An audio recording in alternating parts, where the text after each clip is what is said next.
Hey, what's up, everybody? So this is my top five, the most strongest Shinobi of Naruto manga, Naruto anime, Naruto Shippuden. So let's get on with it. Number five, we have Killer B. So now Killer B, as you all know, he was introduced in Naruto Shippuden episode I don't know what, but Killer B had made his mark quite well when he went up against Sasuke. I mean, Sasuke was beaten to a pulp right there. But then again, obviously Sasuke, it's always like keep calm and use Amaterasu. So that was the point where Killer B was defeated. But later on in the manga and also in the anime, we see Killer B training Naruto how to control the QB, how to control the Kurama inside of him. So, and not only that, but Killer B helped him, Naruto, in the way that he just caught a Biju bomb with his hand, that is the Eight Tails hand. And one more thing that I observed about Killer B is that his personality is just like Jiraiya's. I mean, he's like that cool rapping guy, and he's also that much perverted. And in the recent mangas, we see that everyone is telling about their dreams. Naruto is like, my dream is to become the Hokage. Guy is like that, okay, you cannot stay young forever. Killer B is rapping, and you know what he says.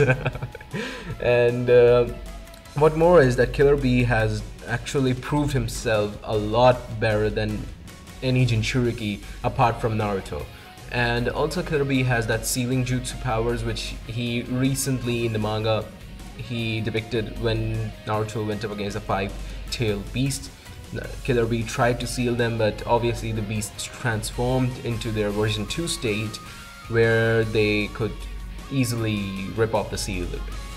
Coming on number 4, we have Sasuke Uchiha and Naruto Uzumaki. So let's first of all discuss Sasuke. And Sasuke, for once, this character has been the main villain of all the Naruto series. I mean, this guy has had his mind in darkness ever since Itachi killed the whole clan, and he has been doing the revenge thing, the vengeance thing, and that true Avenger avatar of his from the beginning. As we see that Sasuke lacks what we call emotions. I mean, he's not attracted to anyone. The only thing he keeps on thinking about is revenge. He does not have any other feelings of love or hate, love or affection for anyone. At one point during the Killer B versus Sasuke, Sasuke is actually concerned about his teammates for once, but then again, as he states that they are just pawns to be disposed of. And when he stabs Karin, then that is the point where he reveals his devilish inside. And also that point when he's about to stab Sakura, although I wished he would have done that. Sasuke, now with his EMS, although the character development is just like stopped right there. I mean, Itachi and Sasuke, when they went up against Kabuto, Sasuke didn't do much. Sasuke was just that confused little boy standing behind the fight all the time, whereas Itachi was doing all the dirty work. I mean, fine, you did use the Amaterasu or the Genjutsu to break free of Kabuto's jutsus, but then again, it's expected from you to do something which is above the level of the normal MS. Now coming to Naruto. Naruto is actually the guy who has developed like hell. In every step, in every episode, he has this new side of him. I mean, just calculate the Sage mode, the QB Chakra mode, then the Biju mode. I mean, Naruto is at a level where he is actually directly competing against Sasuke. I mean, both of these guys have this character development which is going side by side, but Sasuke's for the time being has just stopped. Naruto has that edge over him, and obviously we all are waiting for the Sasuke versus Naruto, the final fight, the only fight which will decide the fate of not only Konoha but also both of their lives. And as Naruto stated, that if he ever went up against Sasuke, both of them will die, just as Itachi proclaimed that if he ever went up against Jiraiya, both will end up dead. So what we can say is it's either like Naruto will get hit by the Amaterasu, or Sasuke will get hit by a Rasen Shuriken, both will die, or maybe as many forums have said it, that if Naruto ends up killing Sasuke, Naruto will commit suicide, which is not, I don't think it's possible. On number 3 we have Nagato, or Pain. Nagato is that character who has a really short time span. I mean, he wasn't shown that much, but the period he was shown in, that was enough to depict Nagato's power. I mean, during the time when he was Pain of the Six Paths, Pain was somewhat of a character who was invincible. I mean, the 6 powers of the Rinnegan separately distributed in 6 people, that made it really difficult for anyone to defeat him. Remember when Naruto went up against Nagato, Nagato's half of the power of Nagato was already gone due to the huge Shinra Tensei which he used to destroy Konoha. And moreover, Tendo Pain's power was also at the point of returning, so Naruto had an edge over him, that he was in full Sage mode. Not only then, Naruto was defeated by Pain, and if the QB hadn't gone berserk at that point, Naruto would have certainly been defeated. If Hinata hadn't intervened, Naruto would have been dead by then. Not only that, but when Nagato and Itachi were going against Killer Bee and Naruto, even in a QB chakra mode, even at a higher level, he couldn't have beat Nagato, because Nagato was about to take Naruto's soul away. And thanks to Itachi, that was spared.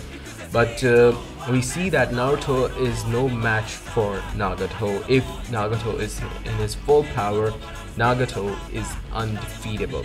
Against the Rinnegan, I guess Naruto's only weakness is that. Now we come to the second one, Itachi Uchiha.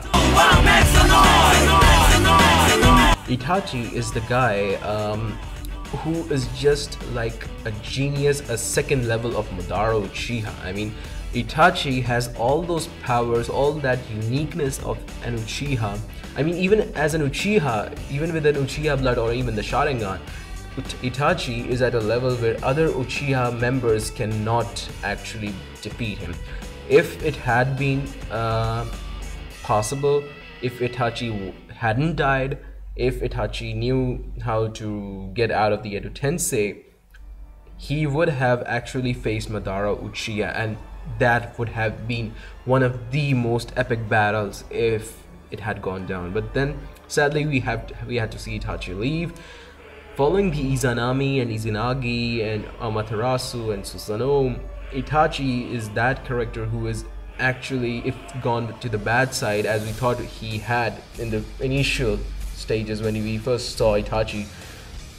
Itachi was that guy who we thought couldn't be defeated that easily, but then Sasuke versus Itachi went down. Itachi then again was also having this disease called TB, and because of that he lost to Sasuke, or else he wouldn't have ever lost to anyone. But then again, Itachi is that character who, in my opinion, should have been kept alive. I mean, he's the guy who came back, released the Edo Tensei, and moreover, he displayed a lot of quick thinking, a lot of intelligence, a lot of taijutsu in the face of the fire. I mean, when you're in an intense situation, it's seldom that you think clearly. So I guess Itachi ranks number 2 right on that spot. Coming to the number 1 spot, we have Hashirama Senju and Madara Uchiha.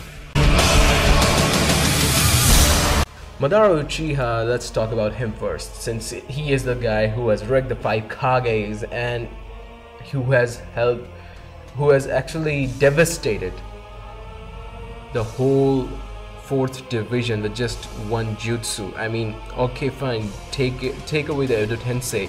Even he gave a tough time to Hashirama Senju, because he is that one character that